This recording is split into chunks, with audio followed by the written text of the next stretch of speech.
So you want to be the best digital artist you can possibly be? Well, you're going to have to make some sacrifices. So this video we're going to talk about how much you need to sacrifice in order to be the best. At the end of the video I'll talk about some useful resources I've found and meme of the week and some other news. Now I'm not a full-time artist, I'm a teacher as well, as you probably know by now, and I'm kind of a YouTuber these days. It seems to take up a lot of my time. Not that I'm complaining, I'm really enjoying myself and absolutely loving it. I would say teaching is my main stable income and kind of stability in general, because not only on the income front it's important to me to have social interaction with other members of staff, and it's inspiring to see some of the students' work and their enthusiasm and new ideas. A big part of me wants to go full-time 3D artist, freelancer, or whatever it might be. But another part of me knows that it's important for me to have that kind of balance between the two. And some people might say, well, you have to sacrifice these things if you want to be that truly amazing digital artist or whatever it might be. But like I say, for me, there's a balance to be had there. I find being an artist and creator can get really consuming. You can become really obsessed. I can sit on my computer for hours. This is what I'm working on at the moment.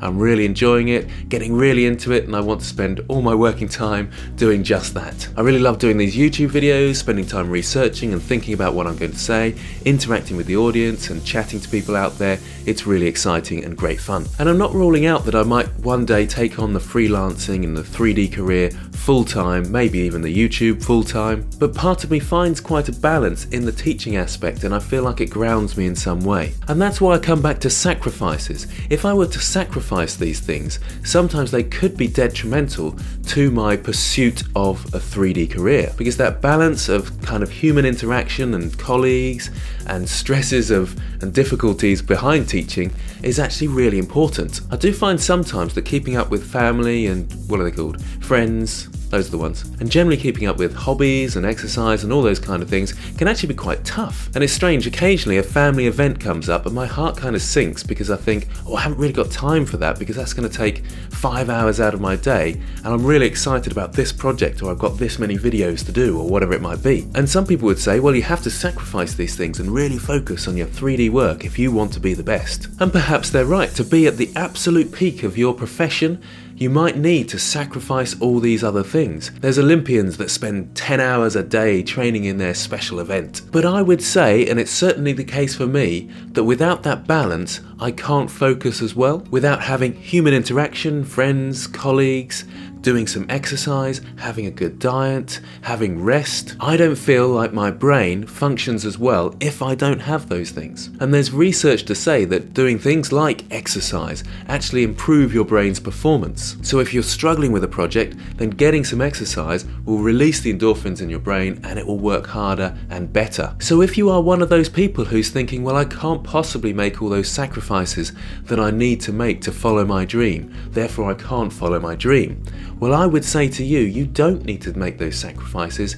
Keep following your dream, but you may just have to do it in a slow, methodical way. I get quite a few comments from people who say they've got other commitments like job, kids, and it's difficult for them to follow their dream, but they're still going for it. And I think if you are in that situation, it is possible. You just have to think carefully about how you use your time, and don't rush to get that goal of being a 3D artist, an amazing digital artist, or whatever it is, but instead think carefully about methodical steps. Maybe set a time limit each day, which seems kind of counterintuitive because a time limit seems the opposite of what we usually do, which is put a minimum time that we spend on our 3D work and hopefully go over it. Well, for those people who are struggling with their commitments, then you need a time limit so you don't go over that, and you have time for your family, and you have time not to get too burnt out or stressed out by your work. So if you're in that situation, I always talk about it, but routines are really important, to me anyway, and it may help you. Make sure you can actually stick to those routines, and if you're struggling to stick to them, then modify them slightly and find that right balance of all the different aspects that make up your life and are important to your life and will help you succeed in life. And it's also worth bearing in mind that doing other hobbies will influence and help your creativity. So having time put aside for those things, even if it's only a small time every week, they're still important. So do you have to make sacrifices?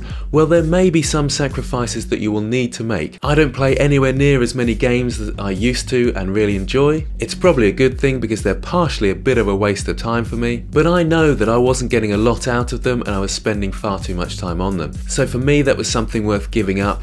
or definitely cutting right down on. So yes, there are sacrifices you should make, but think carefully about what they are and whether those sacrifices are important to you or whether you can actually just get rid of them and they aren't. Perhaps you've had to sacrifice a few things. Let me know in the comments below. You can also get across to the Discord server, which I talk about all the time. There's the Christmas competition going on at the moment, and you get your picture on the wall of fame if you manage to win the competition. And here's a quick meme of the week, an interesting one this, makes you think a bit. Poor Rudolf with his disability was made fun of, and then he was exploited.